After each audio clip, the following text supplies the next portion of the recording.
Clara Barton, The Spirit of the American Red Cross, written by Patricia Lakin. Chapter 1. Who was Clara Barton? Floods, fires, earthquakes, disease. When any kind of disaster happens in the United States, one group always rushes in to help. It is the American Red Cross.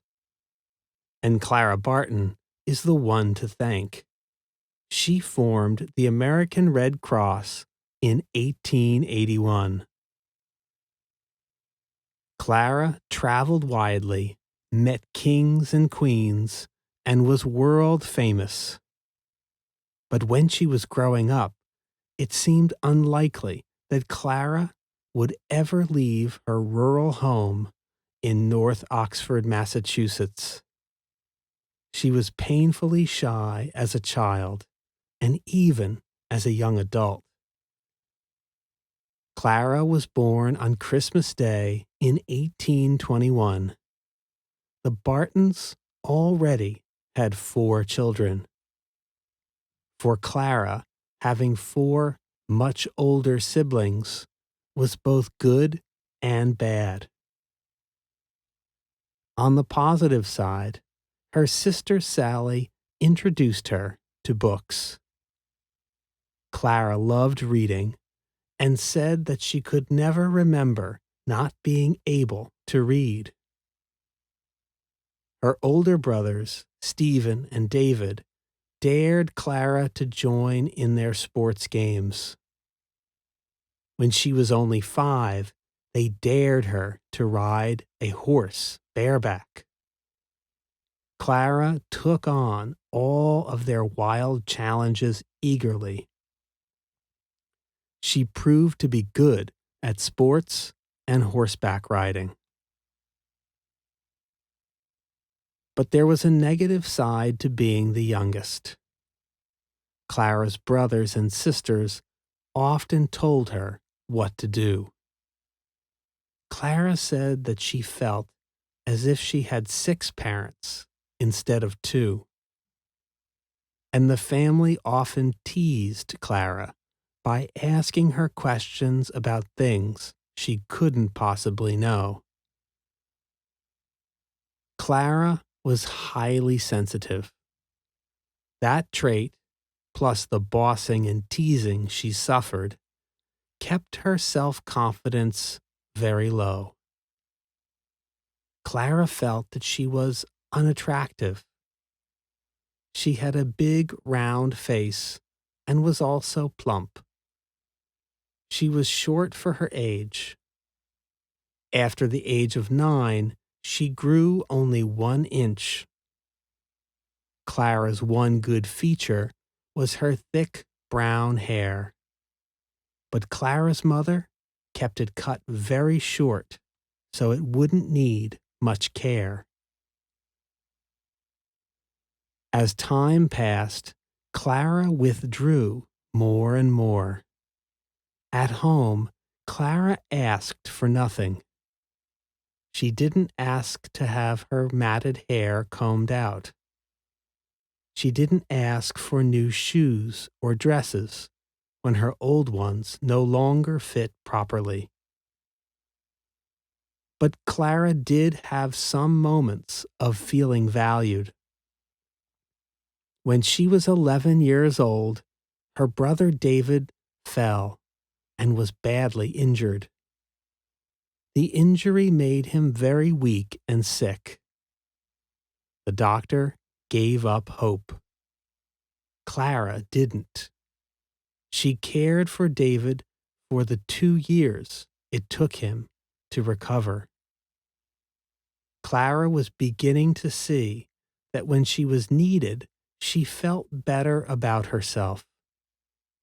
But she wasn't always needed, and her self-confidence remained very low. Clara's family worried about their shy, withdrawn, teenage daughter. Chapter 2, page 12. Clara's career and her boys. Clara's mother came to the rescue. She met a man who thought that by feeling a person's head, he could read their strengths and weaknesses. Not everyone thought this method worked, but he was right about 17-year-old Clara. He said that Clara was too sensitive for her own good.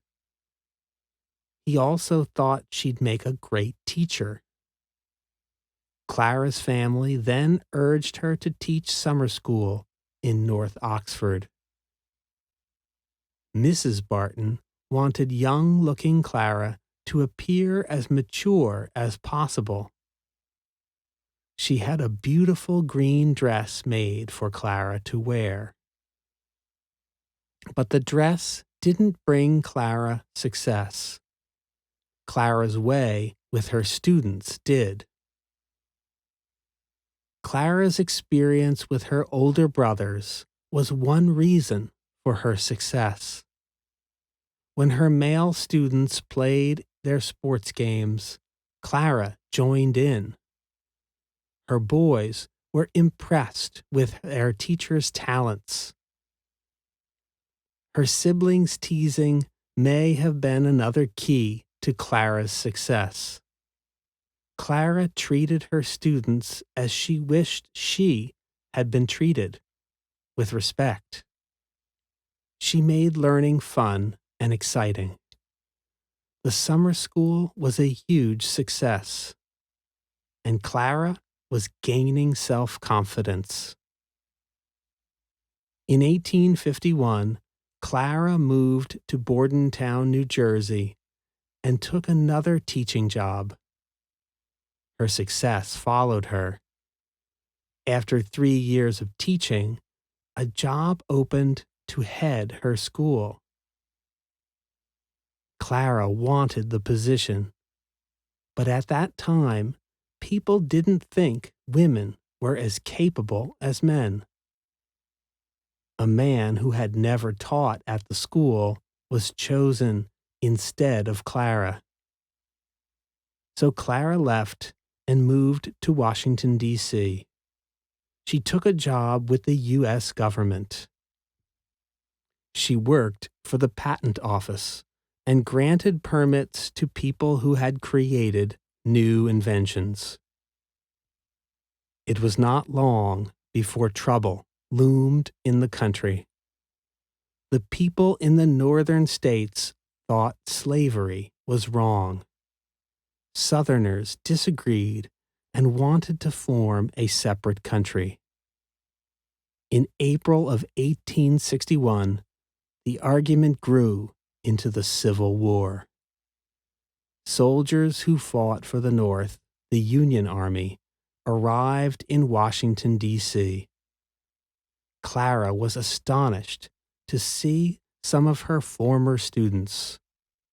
Her boys were now soldiers. Clara felt she had to help them. She wrote to friends and relatives in Massachusetts and New Jersey, asking for clothes, food, and medicine. Packages came pouring in. Her supplies soon filled 3 warehouses. She gave out the supplies as fast as they came in. As the battles began, the wounded were sent back to Washington for medical help.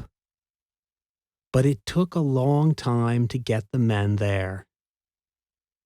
Clara saw that these soldiers' wounds were worse than they should have been. The soldiers needed medical help right after the battles, not weeks later. Clara realized she and her supplies were really needed close to the fighting. Again, she had to battle the public's view not only of women's abilities, but women's courage as well. Clara tried for months to get a permit to go to the battlefields. She had no luck. But in July of 1862, she met with an Army colonel. Clara told him she wanted to bring her supplies to the front. He immediately gave Clara a permit, but it was only for the campgrounds where there was no fighting. Chapter 3, page 21. At first, Clara followed the rules. Then, on a steaming hot August day, Clara heard about a huge battle with many wounded. Clara didn't worry about proper permits. She had to go where she was needed. Clara rode her supply-filled wagon to Cedar Mountain, Virginia. The battle ended 4 days before Clara arrived. But badly wounded men were still lying in open fields under the broiling hot sun. Instantly, Clara went to work. She cooked food, gave out drinks of water, and ripped cloth for bandages. She wrote down words that dying soldiers wanted to pass on to their families. Clara worked for days and nights. The doctor in charge looked at Clara Barton and said, "If heaven ever sent out a homely angel, she must be the one." Clara sided with the North. She did not think slavery was right. But this angel didn't take sides when it came to the wounded. After tending the Union soldiers at Cedar Mountain, Clara heard there were some wounded Southern soldiers called Confederates nearby. Clara gave her supplies and help to those wounded as well. At the end of August, Clara heard of another nearby battle at Bull Run. The Union wounded had been brought to the railroad station at Fairfax, Virginia. Clara arrived by train. She was not prepared for the sight. In the fields next to the station, she saw thousands of wounded soldiers who were covered in filth and blood. There were not enough doctors, medical supplies, food, or water. Clara had no training as a nurse, but she bandaged wounds or held men still while a doctor operated. She gently closed the eyes of men who died. She worked for 2 days straight, but time was running out. A scout rode up and warned Clara and the other workers that the enemy was nearby. He asked if Clara could ride a horse bareback. Thanks to her older brothers, Clara could. In that case, the scout explained, she would be able to escape more quickly and could stay an extra hour to help the wounded before she'd have to run for her life.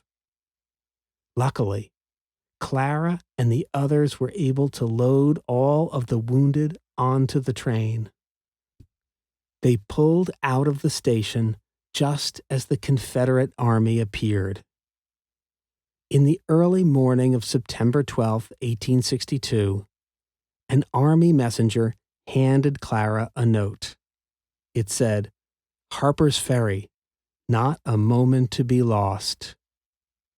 This was the first time the Union Army asked for Clara's help. It was also the first time they'd given her top secret information. Harper's Ferry, a place 65 miles south of Washington, was about to be the scene of a fierce battle. The Army wanted Clara there as soon as possible. After the battle at Harper's Ferry, Clara had no time to rest. She then tended to soldiers after the battle at Antietam. A soldier there begged Clara to remove the bullet from his face. She took out her pocket knife and did as he asked. Later, she held a man's head as she helped him drink some water. As he sipped, his body shook mysteriously. In an instant, he died. Clara looked down and saw why. There was a gaping hole in her sleeve. A bullet had gone through it. It found its way into the body of the soldier. Clara didn't run, not then, not ever. She didn't run from bullets whizzing around her or from the enemy on her trail. She said her place was anywhere between the bullet and the hospital. In April of 1865, the Civil War was over. The North declared victory. Chapter 4. Speaking Out for the War's Wounded. Page 30. Clara wasn't paid for the work she did during the Civil War. She was now short of money. Clara wanted to work at something that was important to her. A friend suggested, "Tell the world as you told me, of our brave boys in blue." Clara agreed. She decided to give lectures. She spoke in schools, churches, town halls, and theaters all over the country. She told large audiences about her experiences and the horrors she'd seen in the Civil War. She explained how the lack of medical care and supplies had added to the soldiers' suffering. These lectures helped Clara make a living. More than that, they made her famous. Soon, people all over the world learned of Clara Barton, the angel of the battlefield. In 1869, Clara decided to travel to Switzerland to visit friends. When she arrived, a man named Dr. Appia came to call. He wanted to meet this brave angel. He also told her of a new organization. It was called the International Convention of Geneva, or the International Red Cross. He told Clara how it had been formed. 10 years before, in 1859, a Swiss man named Jean-Henri Dunant went to Italy on a business trip. While there, he saw a terrible battle. It left thousands of soldiers badly hurt. Doctors, medical supplies, food, and water were scarce. Dunant and the village women tended to the wounded. As he worked, Dunant heard the village women murmur, "Tutti fratelli." They were saying, "All our brothers." Dunant faced the same horrible conditions that Clara had faced an ocean away. Like Clara, he had the will to change things. But he had one thing Clara didn't. He came from a wealthy family and had money. He decided to form a group of trained volunteers. These trained volunteers would be able to give care to any wounded soldier in wartime. He traveled to many countries, telling others of his plan. Dunant wanted as many countries as possible to join. The organization was officially formed in 1863. To honor Dunant, the organization adopted his country's flag. They made only one change. They reversed the Swiss flag's colors. The symbol became a red cross on a white background. That symbol meant help had arrived. Most important, it was, and still is, help that takes no sides. When Appia finished his story, Clara Barton was astounded. She had never heard of this organization or its work.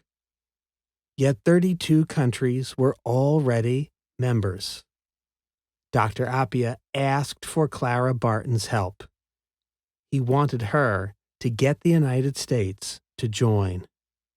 Clara agreed. Chapter 5.